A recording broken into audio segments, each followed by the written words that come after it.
सिर्फ एक महीने में भारत में चीनी के दाम करीब 10% तक बढ़ गए हैं और अब हालात ऐसे हैं कि दुनिया का दूसरा सबसे बड़ा उत्पादक देश अपनी ज़रूरतें पूरी करने के लिए करीब 10 लाख टन कच्ची चीनी विदेश से मंगाने पर विचार कर रहा है। आखिर ऐसा क्या हुआ कि जिस देश में बड़े पैमाने पर गन्ने की खेती होती है और चीनी की बड़ी बड़ी मिलें हैं, वहीं चीनी की सप्लाई पर सबसे ज़्यादा दबाव आ गया है। क्या इसकी बड़ी वजह इथेनॉल पॉलिसी है? क्योंकि इस सीजन में जिस गन्ने से करीब 31 लाख टन चीनी बन सकती थी, उतने गन्ने का इस्तेमाल इथेनॉल बनाने के लिए किया गया। लेकिन कहानी सिर्फ इथेनॉल की नहीं है, इसके पीछे प्रोडक्शन, एक्सपोर्ट्स, पुराना स्टॉक और त्योहारों में बढ़ने वाली डिमांड जैसे भी कई फैक्टर्स हैं। इस पूरी कहानी को आज आसान भाषा में समझेंगे। नमस्कार दोस्तों, मैं सदफ जमीर और आप देख रहे हैं इंडियन प्रेस हाउस। बड़ा सवाल यह है कि आखिर भारत जैसे बड़े चीनी उत्पादक देश में चीनी की सप्लाई पर दबाव कैसे आ गया। सबसे पहले प्रोडक्शन का आंकड़ा समझिए। देश में 2025-26 सीजन में चीनी का प्रोडक्शन करीब 3.11 करोड़ टन रहने का अनुमान है, लेकिन इसमें करीब 31 लाख टन चीनी के बराबर प्रोडक्शन इथेनॉल बनाने की तरफ चला गया। यानी जिस गन्ने से करीब 31 लाख टन चीनी बन सकती थी, उसका इस्तेमाल इथेनॉल बनाने के लिए किया गया। इसका मतलब ये नहीं है कि बाजार में चीनी पूरी तरह से खत्म हो गई है, लेकिन हाँ, बाजार में उपलब्ध चीनी की मात्रा जरूर कम हो गई है। इसी वजह से नेट चीनी प्रोडक्शन करीब 2.8 करोड़ टन रहने का अनुमान है। अब इसकी तुलना देश की सालाना खपत से कीजिए। भारत में हर साल करीब 2.83 करोड़ टन चीनी की जरूरत होती है, यानी नेट प्रोडक्शन और सालाना कंजम्पशन के बीच ही थोड़ा दबाव दिखाई दे रहा है। इसके ऊपर करीब 7 लाख टन चीनी का एक्सपोर्ट भी किया गया है। इससे घरेलू मार्केट में उपलब्ध चीनी पर भी दबाव और बढ़ गया है। अब सवाल यह है कि अगर नई चीनी की उपलब्धता कम है तो देश की जरूरत पूरी कैसे हो रही है। इसके लिए पुराने स्टॉक का इस्तेमाल किया जा रहा है, लेकिन परेशानी यही है कि पुराना स्टॉक भी अब लगातार घट रहा है। ICRA की रिपोर्ट के मुताबिक सितंबर 2026 तक देश में चीनी का बचा हुआ स्टॉक 40 से 42 लाख टन रह सकता है, जबकि एक साल पहले यही स्टॉक करीब 53 लाख टन था। यानी स्टॉक में करीब 10 लाख टन से ज्यादा की कमी आ चुकी है।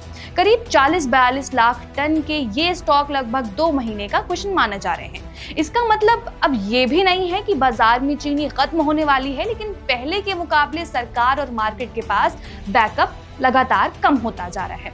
और जब बैकअप कम होता है तो सप्लाई में थोड़ा सा दबाव भी और कीमतों पर भी दबाव पड़ सकता है।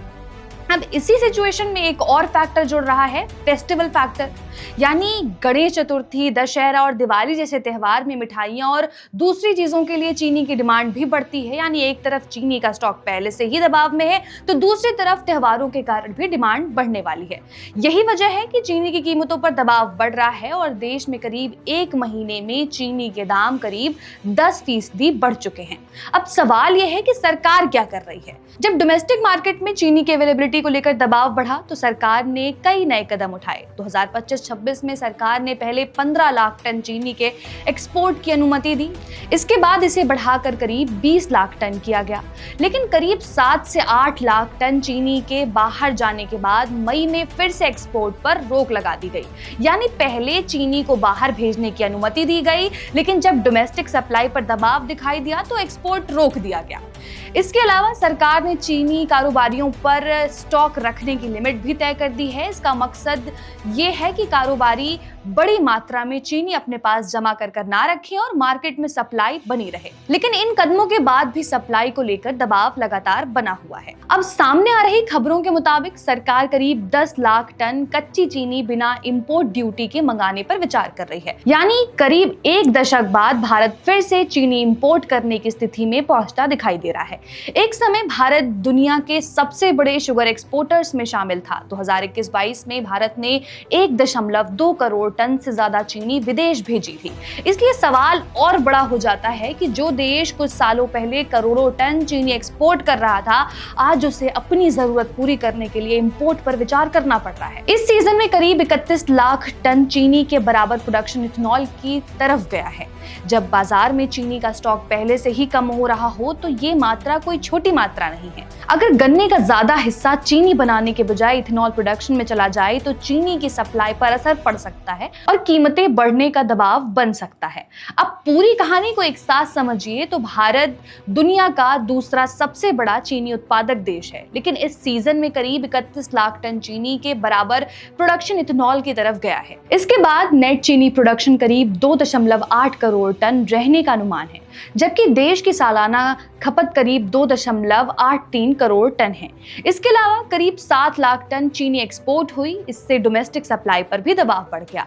अब इसी को पुराने स्टॉक से पूरा किया जा रहा है, लेकिन स्टॉक भी लगातार घट रहा है। ICRA के मुताबिक सितंबर 2026 तक स्टॉक करीब 40 से 42 लाख टन हो सकता है। वहीं इसी को लेकर अब विपक्ष के नेताओं ने भी सरकार से कई सवाल किए हैं। इथेनॉल नीति को लेकर अरविंद केजरीवाल और कांग्रेस दोनों ने सरकार से सवाल किए हैं। केजरीवाल का कहना है कि गन्ने का ज्यादा इस्तेमाल इथेनॉल बनाने में होने से चीनी की उपलब्धता पर असर पड़ा और कीमतें बढ़ी, जिसके बाद अब चीनी आयात करने की जरूरत पड़ रही है। वहीं कांग्रेस ने भी कहा कि इथेनॉल के लिए गन्ने और अनाज का इस्तेमाल बढ़ाने से चीनी और दूसरी चीजों की कीमतों पर दबाव पड़ा है। विपक्ष का सवाल है कि अगर इथेनॉल पॉलिसी का असर चीनी की कीमतों और आम लोगों की जेब पर पड़ रहा है तो सरकार इस पर दोबारा विचार क्यों नहीं कर रही है। अब इस पूरे मामले को लेकर आप क्या सोचते हैं, आपकी क्या राय है, हमें कमेंट्स में जरूर बताइएगा।